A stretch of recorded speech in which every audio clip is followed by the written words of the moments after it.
Hello, everyone, and welcome. Thank you all for joining us today for this live stream event. My name is Rebecca. I'm the event planner of Microsoft Reactor New York. And before we begin, I'd like to quickly review two items, our code of conduct and our event guidelines. Also on the screen, you'll see our check-in link. It's aka.ms/reactor check-in, and if you can enter event ID 14420, you'll be able to get event resources. I've dropped that link in the chat as well, so please follow through there. Our code of conduct, Microsoft Reactor seeks to provide a respectful environment for both our audience and our presenters, so we just ask that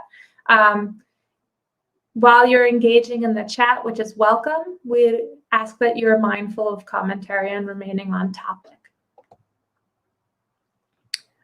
This session is recorded. It will be available on the Microsoft Reactor YouTube channel, probably in about 48 to 72 hours for on-demand access. So if you're not able to stay for the entirety of the session, or if you'd like to re-review some of the content that's covered, it will be available at a later date there. And I'll share the link to our YouTube as well. If you have questions, please submit those questions into the chat. We have a couple of people joining us in addition to our speakers that are helping moderate. So if you have anything in particular, just drop it there and we'll try to get back to you as soon as possible. If this is your first time joining us on YouTube and you have not used YouTube chat before, you may have to create an account to have access to that feature. So just create your account and then you'll be able to interact in the chat as well.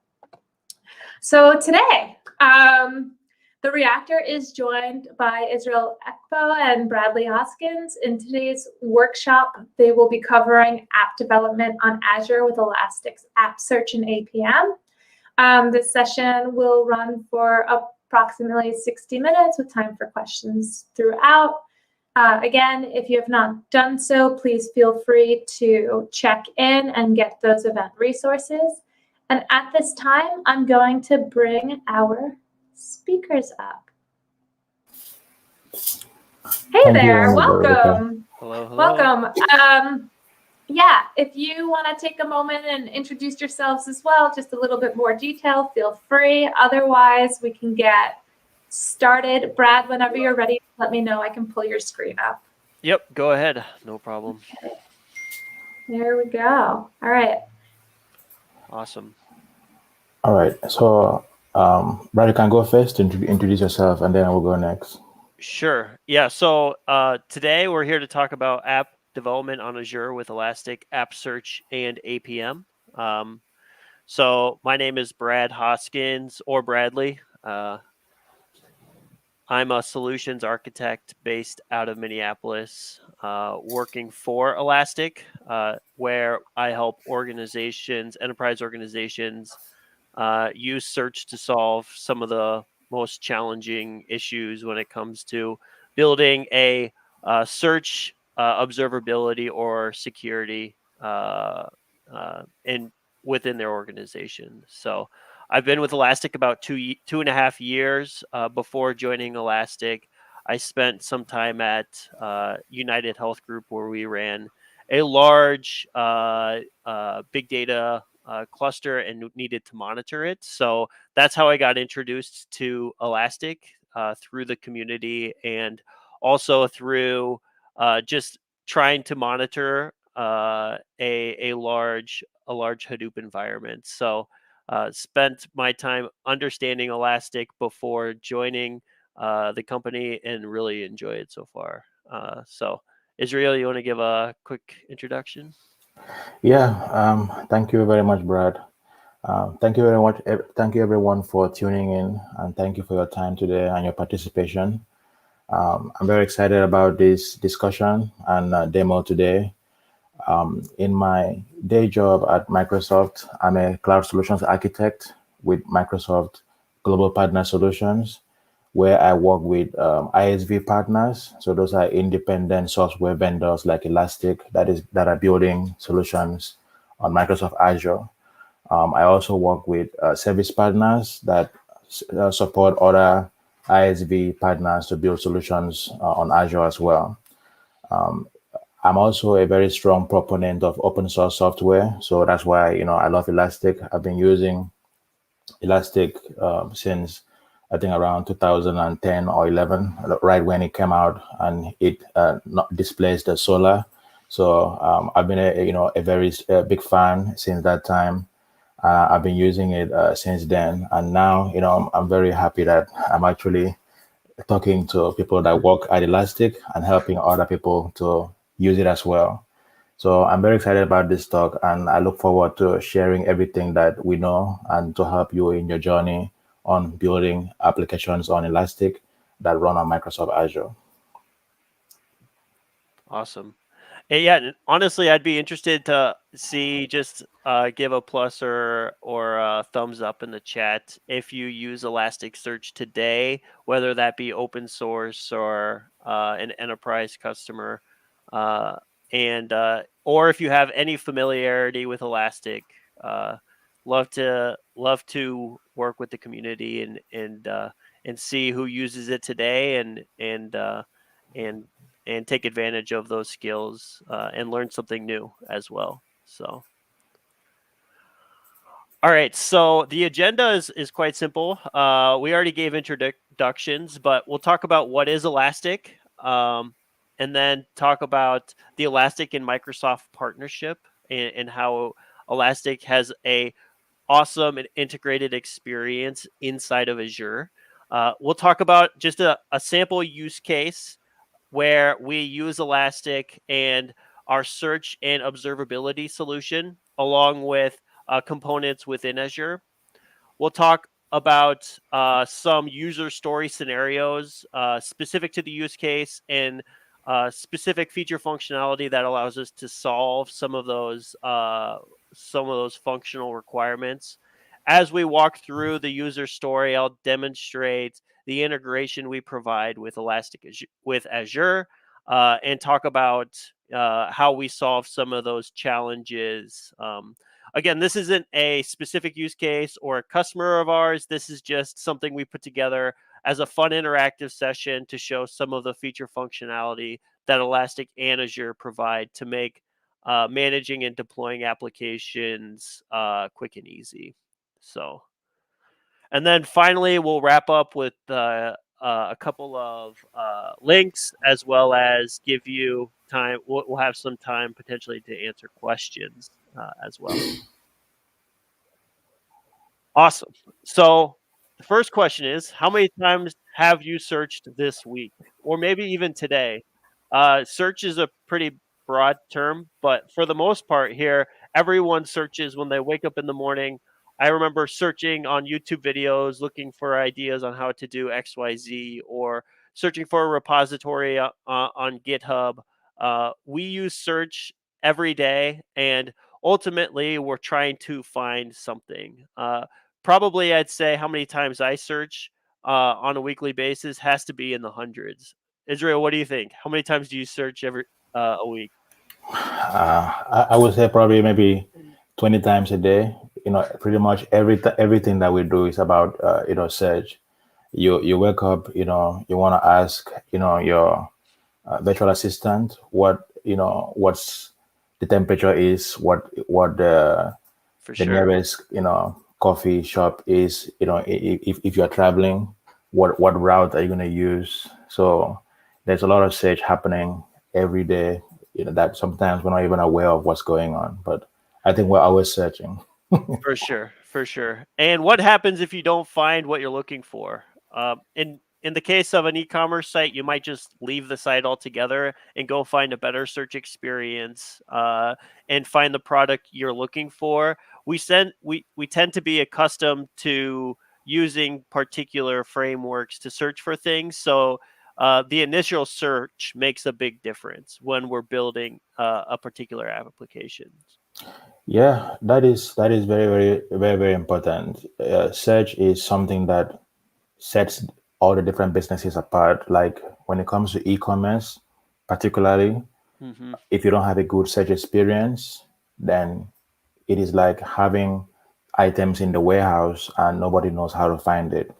So if you create a bad taste in the customer's mouth where they're having a bad experience coming to your website, they're getting frustrated, trying to find something and they cannot locate it easily, whether you're selling a product or you're selling a service.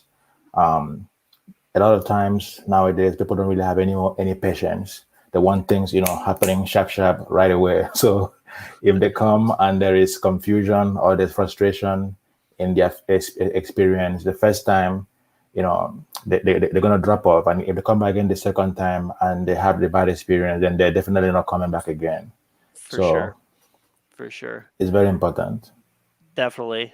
And really what Elastic provides is the ability to build a really good search experience. We provide the framework, the database, the technology to do so, and anyone can customize it to their heart's desire on how to drive that search experience, but providing the APIs and the functionality to do that is very important. So, whatever you're searching for, it could be whether you're searching on your website, in your app, marketplace, help center, or in a catalog, we always are trying to find something. So just a couple of great customer experiences can make or break your customer relationship. A couple quick examples: $1.6 trillion is lost every year in the US alone due to poor customer service. Or even 88% of online visitors say they won't return to a site after a bad experience. So that first experience makes a big difference. And here's some numbers and metrics to back up that those expectations.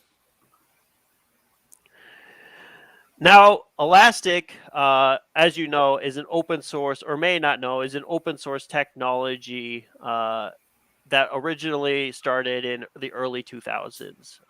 Now, today we provide search experiences that make we provide a product that making search experiences is a lot easier. And one way we do that is through the Elastic Enterprise Search. Elastic Enterprise Search allows you to provide a search experience for example, employees to search internal content like SharePoint, GitHub, Jira, even your own email account, but also provides the ability to provide a search experience for customers and partners. So whether you're building a B2B e-commerce site or a product catalog and building a search experience around that, Elastic Enterprise Search makes it very simple. Now, Enterprise Search is just one piece of the pie. There's also two other solutions that Elastic provides for any organization, or if you're just trying to do things on your own. We focus on Enterprise Search and as well Observability and Security. Observability is where we monitor applications, whether that be looking and searching for application logs, finding trace transactions of a particular app and associating it with good or bad performance, as well as metrics associated with an application, understanding is there a heap utilization that's crashing, and do we need to go and address the problem with a site reliability engineer. And finally is security. And while we do not focus on it in this discussion, it's a big part of our, it's one of our big solutions that provides security on the endpoint and also provides not just endpoint protection, but the ability to collect unique data sources that provide additional protection. Things like Office 365 logs, audit logs to see what users are doing within Azure, all can be collected inside the Elastic Stack and provide detections and a experience for security analysts. And I wanted to add something to the observability part. A lot of times we underestimate what Elastic brings to the table in terms of observability. And if you have been responsible for waking up at 3 o'clock in the morning, or on a Saturday evening, you are getting calls and you're responsible for resolving issues quickly in production, then you will you will really appreciate what what Elastic brings to the table when it comes to being able to observe and monitor your environment. Before I started, I personally started using that time it was Logstash, Kibana, and Elasticsearch to monitor my environment. We used to use have some scripts that would SSH into different servers. Sometimes we may have like 20, 30, 40 servers for the service that we are observing. And when something goes down, we have to SSH into those machines, scrape the logs, try to figure out what's going on. And that was a very, very painful experience. But with this kind of centralized monitoring, you kind of like an air traffic controller where you can have a bird's eye view over the entire system on all the servers. The logs are being shipped in near real time from the agent to Elasticsearch, and then you can have Kibana and all the other accompaniments that allow you to monitor that. So this is very, very, very, very powerful because it reduces the level of effort to monitor what is going on. And sometimes with some of the built-in products that the Elastic Suite offers, you don't have to even be the one to go and figure out what's going on. It would notify you using machine learning for you to understand what is wrong and where it is wrong. And this drastically cuts down the amount of time it takes to resolve the issue, which, sometimes it could be millions of dollars being lost because the site is down and we cannot just figure out what's going on. So I didn't just want to brush that up, but because that part is very, very important for what we offer. For sure. Yeah, totally agree.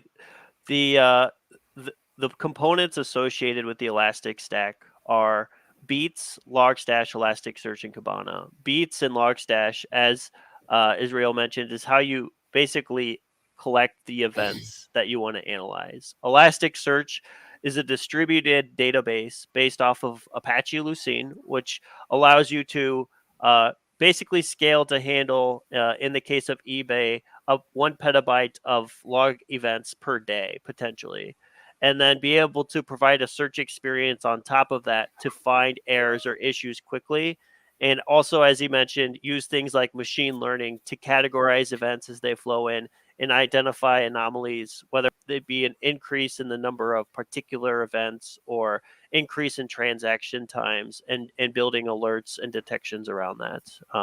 And then finally, the user interface, which I'll show here in the demo, is Kibana, and that allows you to basically easily navigate Elasticsearch, not just from a user perspective to build out your own visualizations or to use the out of the box solutions like Enterprise Search, Observability, and Security, but also administer your Elasticsearch cluster right there from the Kibana app. So very powerful solution based off of the stack itself. And if you become very experienced in using the stack, then using these 3 solutions becomes very easy to take advantage of.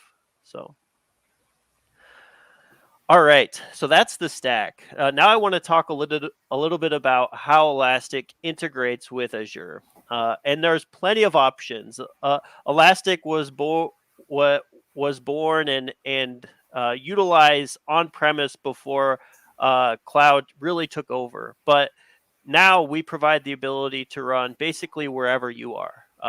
And when it comes to Azure, you could either run our SaaS service, which I'll talk about more in a little bit, called Elastic Cloud, or you could use Elastic Cloud Enterprise or Elastic Cloud on Kubernetes, which allows you to install the Elastic Stack on top of Azure VMs or even Azure Kubernetes service to make it easy to maintain, deploy the Elasticsearch environment. So now we'll talk in a little bit more detail about Elastic Cloud and the focus here, and I'll show the integration and how it's become almost a native service within Azure through the Azure Marketplace.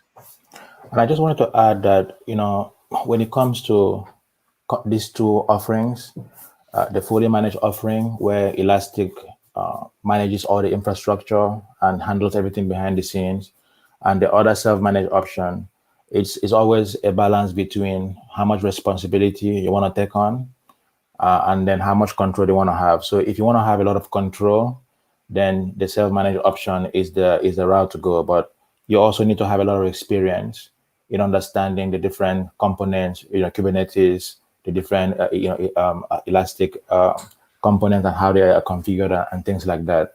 But if you're just getting started and you want to make sure that you have the right environment to get started from the very beginning, the right sizing and the right configuration, then we typically recommend the Elastic Cloud offering. If you want to just get started right away, get your application implemented and all your systems set up, and then you focus on your core business of delivering value for your customers.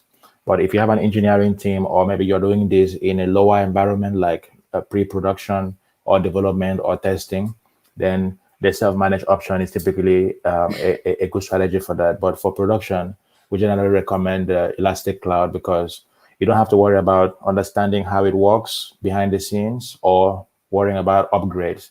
As soon as Elastic comes up with a new release, it is almost like instantaneously available for you right away to use, and you leverage all the new capabilities and upgrades that have been added. So we typically recommend for you to go with the Elastic Cloud offering if you don't really have a lot of experience with understanding how the sausage is made behind the scenes. For sure. So let's talk a little bit about that Elastic Cloud and Azure integration. Basically, Elastic Cloud looks as if it's the native service inside Azure. You can easily select and deploy your cluster, and by that I mean the Elasticsearch cluster, from the Azure portal, and manage and maintain it, or even increase the sizing, whatever needs for your use case to build out that solution. Now, a couple of things to note is we do offer out-of-the-box integrations to collect logs, whether those logs be app service logs or they be audit logs. We are able to easily collect that just by clicking a couple buttons within the Azure portal. And finally, we just introduced the ability to connect via private link between your Elastic Cloud instance and your own Microsoft tenants. So providing security out of the box without having to configure policies and making it easy to deploy through the Elastic Cloud integration. Another thing I'll mention too is that it does take advantage of integrated billing. So any sort of costs associated with Elastic Cloud automatically integrate into your Azure billing details. So without further ado, I'm definitely going to just show you a quick example of how to deploy within the Microsoft portal. Let me increase my screen so you can see a little bit better. And this part is very important because we're going to show you very, very soon a use case of how you can use GitHub, you can use VS Code, you can use Elastic Cloud, you can use Azure App Service and all those different components and quickly build a solution that can get you to the market right away without any waste of time. So we strongly encourage, if you're watching this live stream right now, or if you're watching it as a recording, and you feel like this particular content is going to be valuable for someone that please feel free to copy the link at this time and share it with them so that they can join, because we're about to get into a very important part of the discussion. And I feel a lot of people will benefit from this. So feel free to copy the link and share with your audience or with your friends or colleagues, send them a text message, put the link in that WhatsApp group that you don't really like to be a part of, and let them join the discussion. Thank you. For sure. Thanks. Yeah, so here I'm in the Azure portal, and all I want to do is basically spin up an Elasticsearch environment, and we'll talk about why in a little bit. But it's as easy as searching for Elasticsearch at the top. Oops. And you'll see that there's this service offering called Elasticsearch Elastic Cloud. Feel free to click on that and then create your deployment. So I'll just walk through the steps to create a deployment, and then I'll show the deployment that I've already created. And this should seem pretty common if you use Azure or have experience using the Azure portal to deploy resources. All you have to do is select the subscription, resource group, the name of the resource, which we associate with what we call as the cluster name. So we'll just name it that. The region at which you want to deploy. And then by default, we deploy a pretty base instance that gives you 16 gigabytes of RAM and 480 gigabytes of storage. It basically allows you to get started without any restrictions and at a price point that's not going to break the bank. Now, once you configure the base settings, you can also enable things to automatically start streaming data to automatically start streaming into your Elasticsearch cluster. So two popular data sources are the activity logs and Azure resource logs. And basically what this allows you to do is understand what activities people within your tenancy are doing, what different components they're deploying, who's deploying it, and where from. And it lets you also see the different types of subscription activities that are being utilized. For now, I'll leave those blank since we already captured those. And then you just simply go ahead and click create. Once you click create, you'll have a service that looks like this. This is my own internal service. And then we can go directly to the Kibana UI from that deployment to get started to build out your enterprise search or observability solution. So it's pretty quick and easy to get up and running and get access to the environment. The deployment takes about 5 minutes, but it's actually really relatively convenient. Now, if you wanted to monitor virtual machines or other resources, you can easily select. So this by default goes and monitors captures system logs as well as metrics. But you could also configure additional details to, for example, provide endpoint protection on these virtual machines and collect telemetry data that's security related, or configure a custom application log to be picked up and and sent to Elasticsearch so that you can debug applications that are running in a VM very quickly. And then once that's deployed, you can easily pick up those events and stream them to Elastic, and it just simplifies the data collection experience from beginning to end. Now, getting back to my deployment, what happens is, like I said, you get access to this cloud console, which integrates with single sign-on. So I'll just sign in here. And we can see all the different Elasticsearch deployments, and allows the ability to scale up the deployment on need-be basis.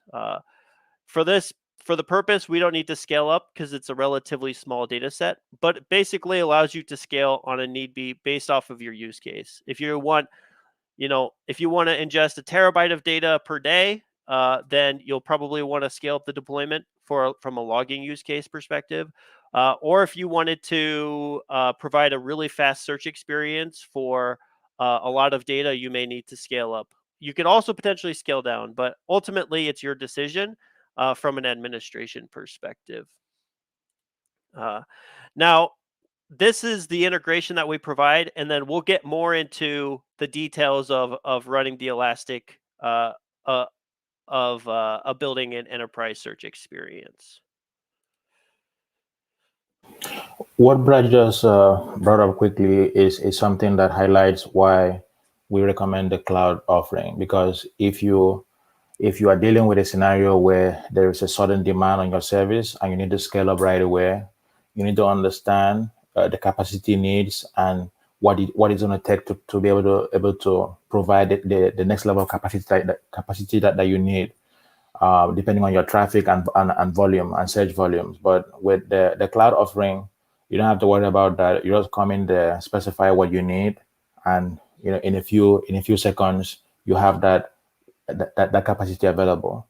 So it is very important to pick the cloud offering if you don't really understand how things work behind the scenes, because that way you just focus on what you need to do. It is time for science.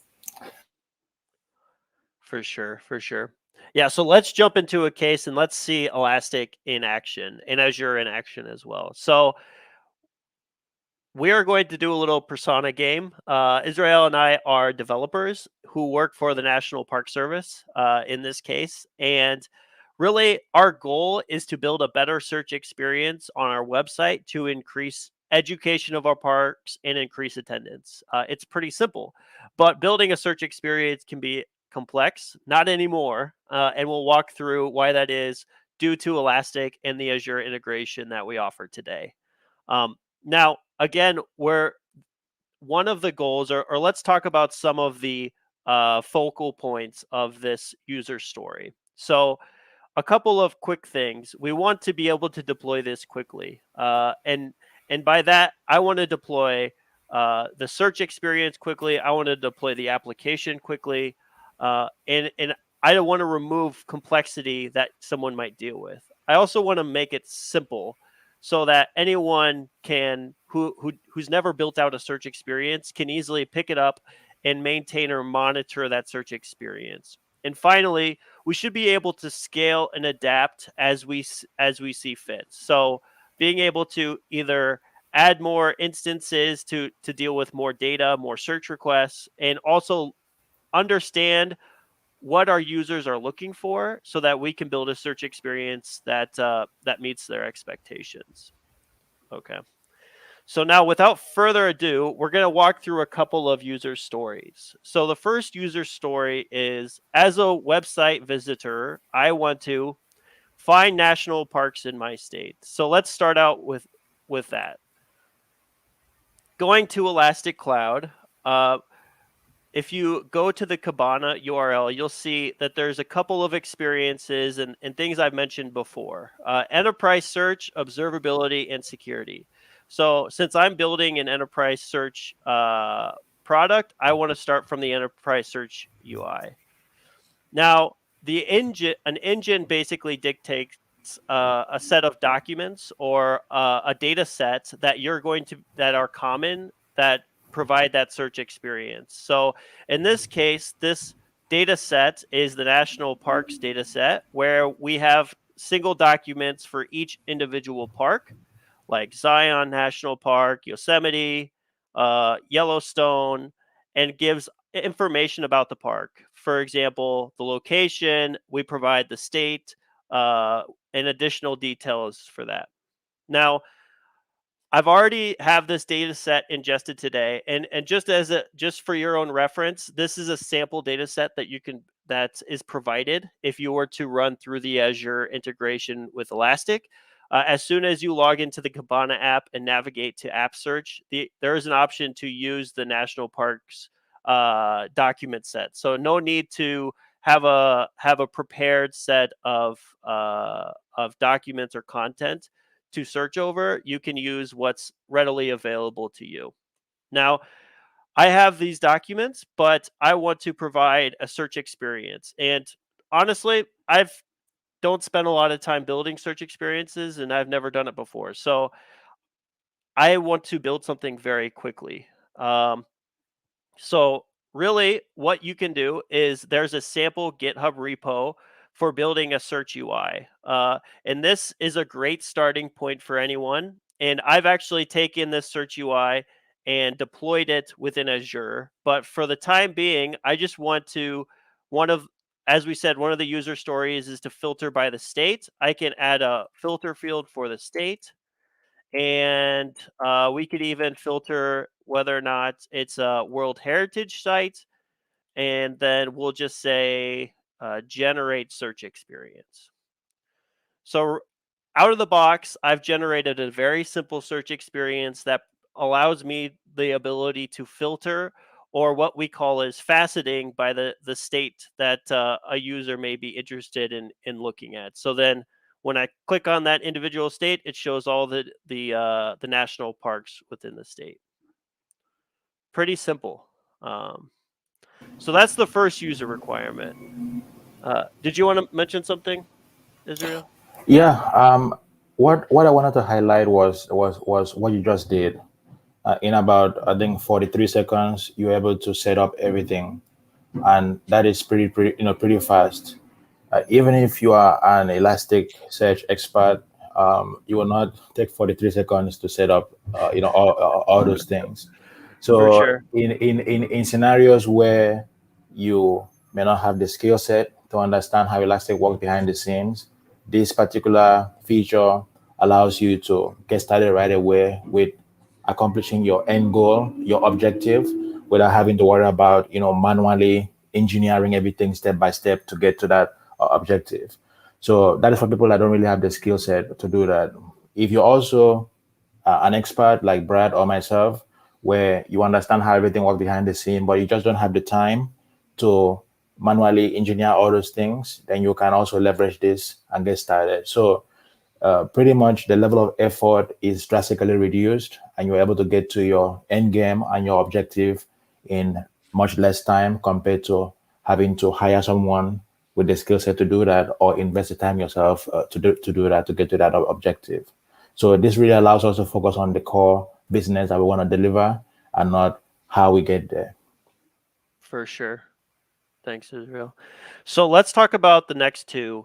Find the closest airport to a national park. So a lot of times, and we'll talk a little bit about the analytics in a little bit, but really we see that people are searching for in our website, presuming it's been already deployed. We see that there are searches that are looking for airports, or type in an airport, but it's in relationship to what's one that's close to a particular national park.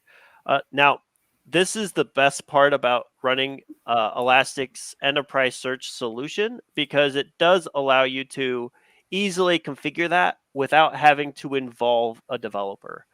So anyone who's a product owner or someone who's constantly monitoring the search experience can easily update these settings within an engine through the UI. So I'm going to walk through a quick example here. So what I'm going to use is called Curation.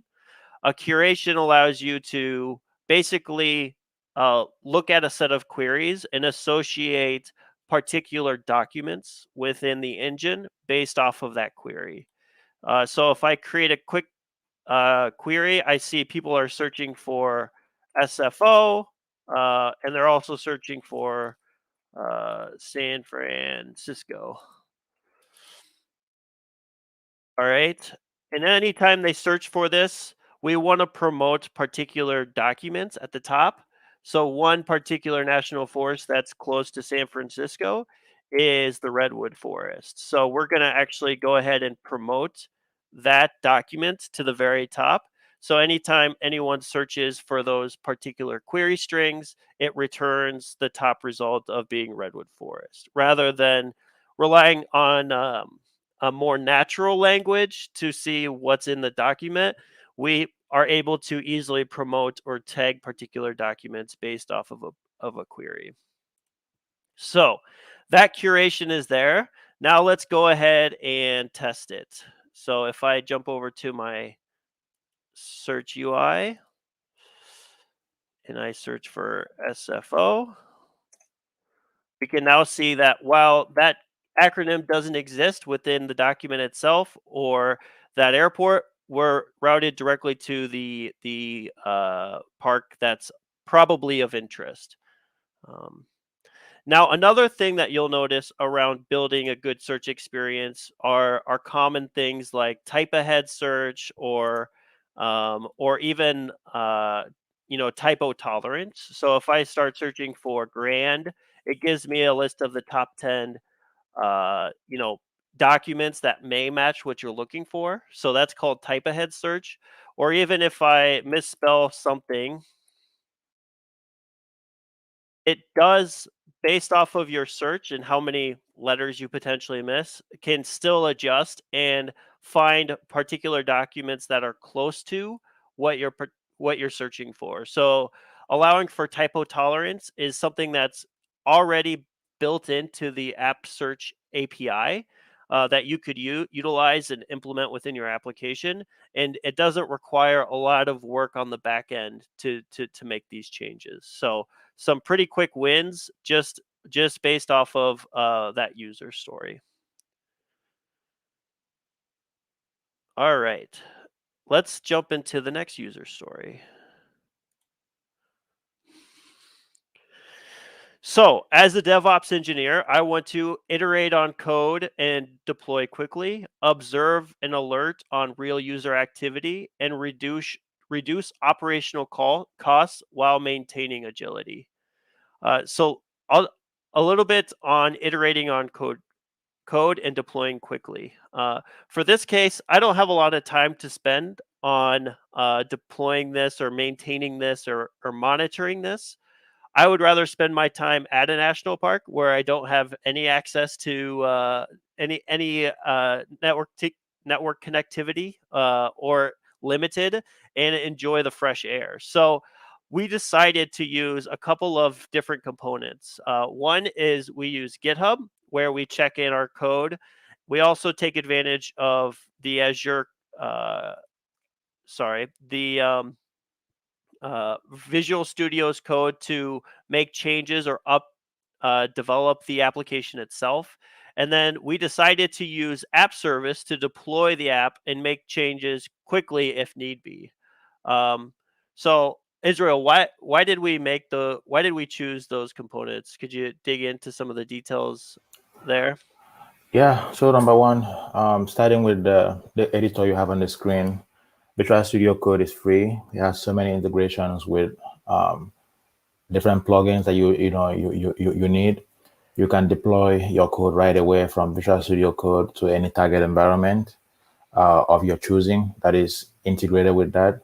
So that's why we use Visual Studio Code. We also do not want they don't want to have to FTP, or email the source code around. So we decided to use version control, and our version control system of choice was GitHub. So GitHub again plugs in nicely with Visual Studio Code, and there's no need to email or carry code around in thumb drives. So that makes it very easy, for us to track what is changing and share the code and get other people to collaborate with the project. For in terms of the deployment options, we decided to use Azure App Service. So Azure App Service, if you're not familiar with, is one of the hosting options we have on Azure. It's very easy to deploy. You can deploy the code. You can deploy it as a container, as a containerized package, and it simplifies the need for you to host. So once your code is bundled, you can deploy that. And if you need more instances, you can also scale up to provide additional instances. So when it comes to this particular use case, we just wanted something to get started right away. So we did not want to have to configure VMs or set up Kubernetes clusters before we can get to the code, because that requires a lot of expertise. We just wanted to figure out the search portion and quickly deploy our app and get started right away. And if we need to adjust the number of instances to support the scale and the demand, we can easily scale up when the demand is high and scale down when the demand is not really that high. So that was one of the reasons why we went with this strategy. If you would like to learn more about Azure App Service, we'll put the link in the description, and you can take a look at it to figure out which plans and which different sizings work for you, because we have App Service for Windows and Linux and any other environment you are interested in deploying it. Yep, for sure. So interestingly, all that I did was for this particular experience, you can download, once you create that search UI, you can download the zip package. And I downloaded it and tested this zip package locally. This is a Node.js or React application that's running an app service. And then we did check the code into GitHub, and you can, with any change to the GitHub repository, push changes directly to app service, or you can just simply deploy by clicking on the build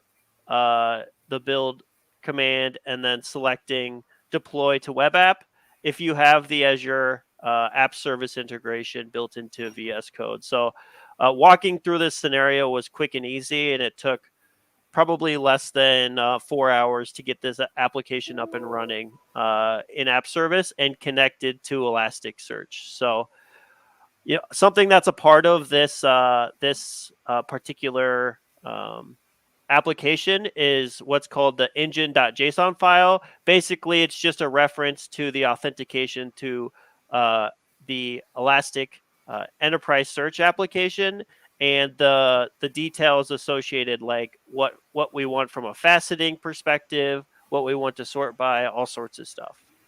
So it's really easy to get started by using those 3 tools. And the reason we picked them is because we wanted it to be easy and we wanted to show a quick win.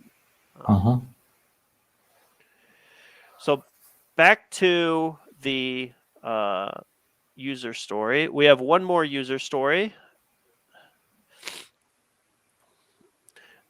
And before that, I want to talk about a particular use case that I think is pretty interesting. I'm a bit of a gamer, so I always find this, but basically, Overwatch is a video game that's very popular.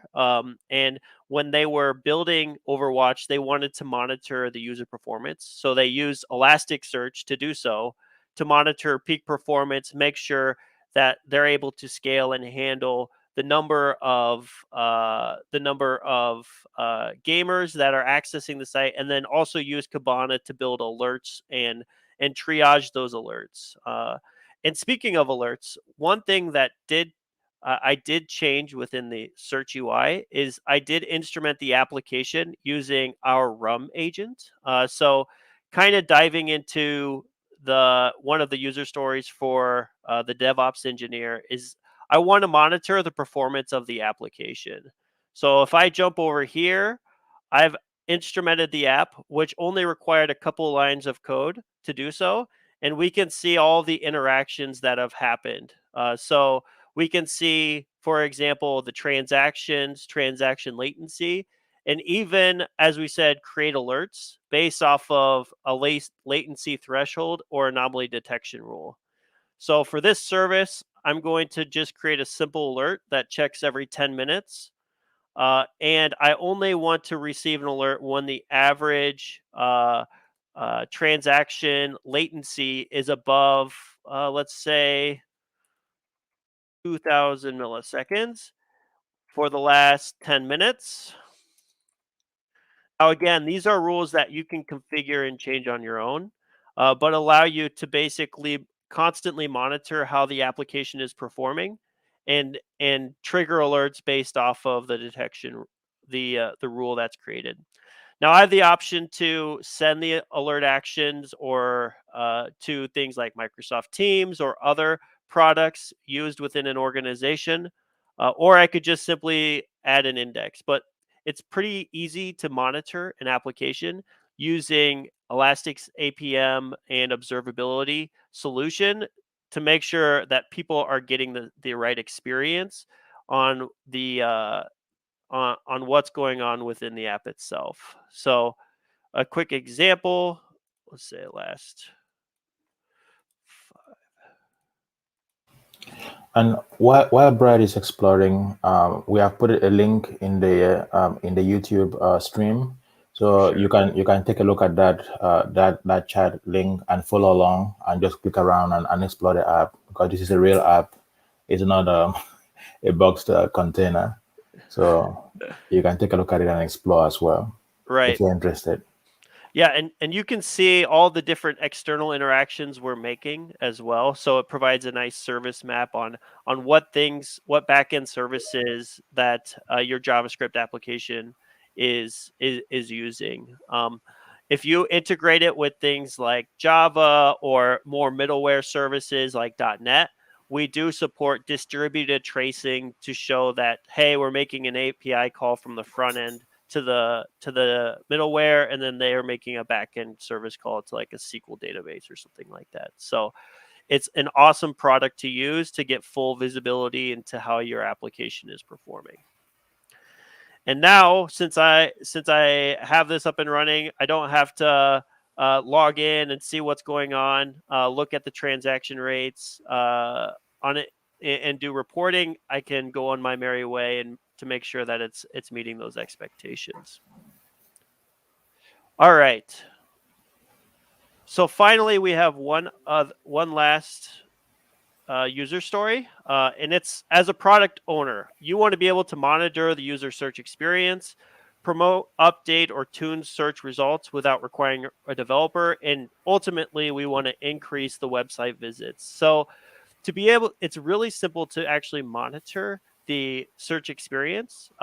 It's a part of our app search UI built out of Kibana, where we can see some high level information like the total number of queries, total API operations that are being called, things like the search API, the query suggestion API, but also we can see what queries are being submitted. So actually, in the chat, we did put this app.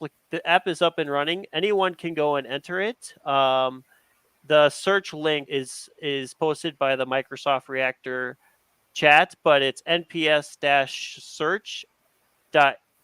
AzureWebsites.net. That's the app service that's deployed.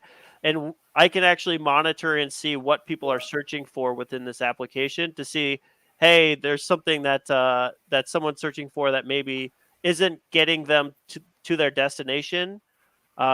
Since we do monitor clicks, anytime a query is submitted, we can see if they were able to click on it. So I can see that, for example, as I mentioned earlier, people were searching for San Francisco or SFO, the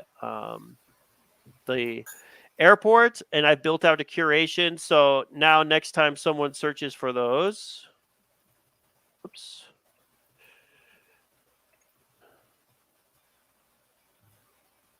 We can see that, hey, now we're able to successfully route or click to what they're looking for. And we can see those interactions through the Analytics tab. A couple of other options that are readily available. Again, one of the key benefits is it doesn't require a developer to make these changes. A product owner can make these changes quite simply.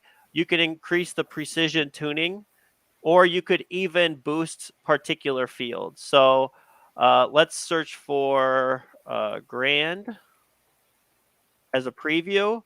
And I want to make sure that the title field is boosted more so than any other field. So if Grand is in the title, it will boost the results higher versus if Grand is, for example, in the description field. And then you can see on the right side, the different documents are moving up and down based off of the score that's being calculated for each search API. And you can easily tune on a more unique way to build out the search experience you're looking for.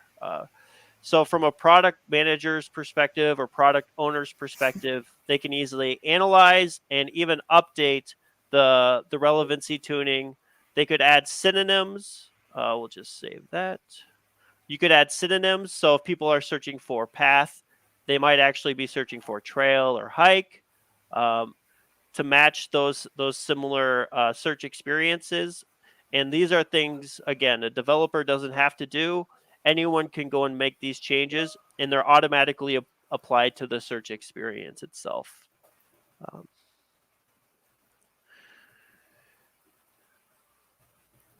So in summary, we're able to basically build out a user story for the product owner, the DevOps engineer, and the website visitor to meet all of our success criteria within a matter of a day. So we've gained a lot just in that time period while being able to deploy the application in Azure App Service and building that search experience directly through Elastic.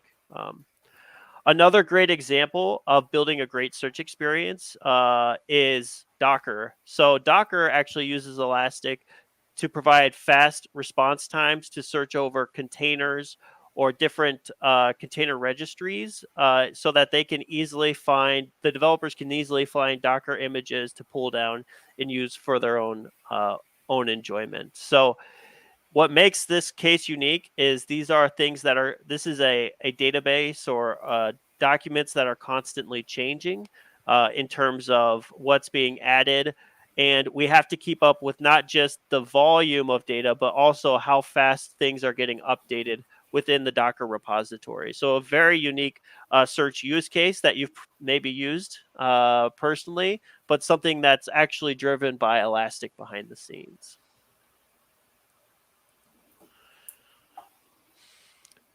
Yeah, so in conclusion, again, we're able to take the Elastic native integration with Azure to build to quickly build a search experience out of the box for the National Park Service and use Azure App Service to deploy the application, and finally use Elastic's observability to monitor the performance of the application, and also monitor what things people are searching for within the app itself.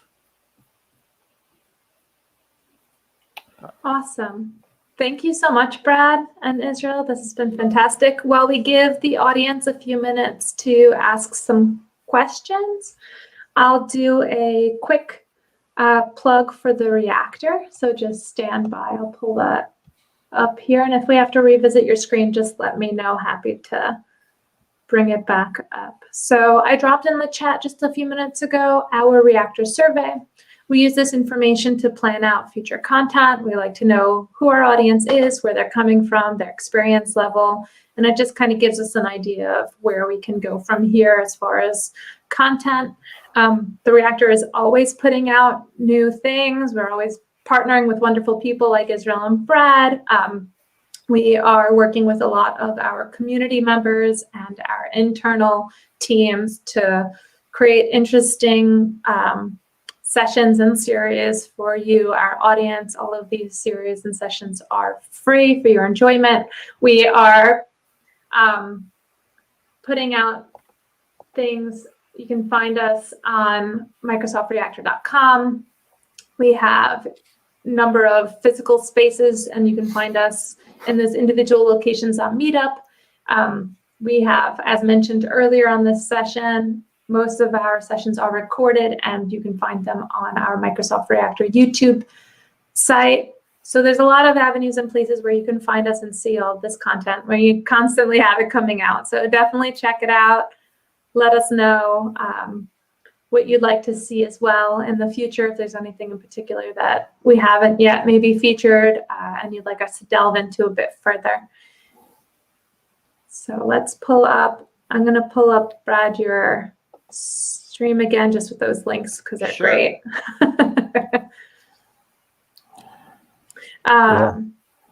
It seems... I saw a question in the chat, so I will address that shortly. So one of the participants, I think it was Raj, he was asking about how he can build search apps using Android and using web frameworks, I guess maybe like Android or React.js or something like that. So this is something that you can easily do as well. Elastic has a REST API, so you can communicate directly from the app, your app that you're building, to the Elastic REST API. But we typically don't recommend that, because you don't want to be putting in case the Elasticsearch instance is gated, you don't want to put your quick credentials and expose that in the app. So we typically recommend having some kind of middleware that receives your request from the app and then sends that to the Elasticsearch instance, and then the response comes back to that app, and then it comes back to your app. So that allows you to build one middleware, and you can use that middleware for your Angular app, for your Android app, for your iOS app, and any other app that you have. So you pretty much have the ability to reuse that particular implementation with multiple user interfaces. So that's typically the strategy that we recommend. So basically, to summarize again, if you're trying to build multiple applications that are going to be using Elastic in the backend, we recommend you set up a small middleware using maybe C#, Node.js, Java, anything that you're comfortable with. And then once you set up that middleware interacts with the Elasticsearch instance, and then all your UI components can interact with that middleware to interact with Elastic, and everything is secure, fully integrated, and you don't have to worry about things leaking or having to re-implement the same logic over and over for every user interface. So that's our recommendation. Yeah, that's a great point. We did have this one question come in from Raj. Nice. Does Elasticsearch efficiency depend on database size? Yes. So there's a couple of components here. Basically, to answer your question, yes, it does. But when you do create what we call as an index, or in this case, an engine, you have the ability to replicate data across the distributed database, that being Elasticsearch. So you can use what are called shards. And I don't like to talk about this a lot because it is low-level details, but you can, when you select more than one shard, it allows you to scale the application dynamically across the database. So if you run a 10-node Elasticsearch cluster, which is something you could definitely configure within the Elastic Cloud, you could have 10 shards that are distributed so that any one instance gets that search request and can handle it with little to no overhead. So in general, we provide really good search performance. I would say the only time you should really concern yourself about scale is when you're going past the maybe 500 gigabytes raw size data size, or you're dealing with thousands of search requests per day. So hopefully that answers your question. Yeah, and I also wanted to add to that. So you were talking about if the search efficiency depends on the database size. In addition to what Brad said, there's something in search, we call term frequency and inverse document frequency. So the term frequency is generally how many times a particular keyword or phrase is appearing in the document, and then the inverse document frequency has to do with how rare that particular item is.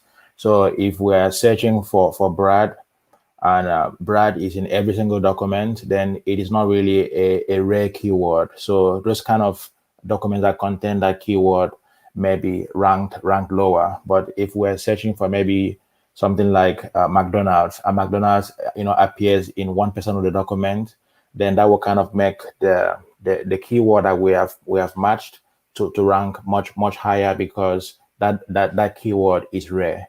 So if you have a very large document and there are certain keywords that are too frequent or appearing too many times in that index, then those documents may kind of rank lower in the search.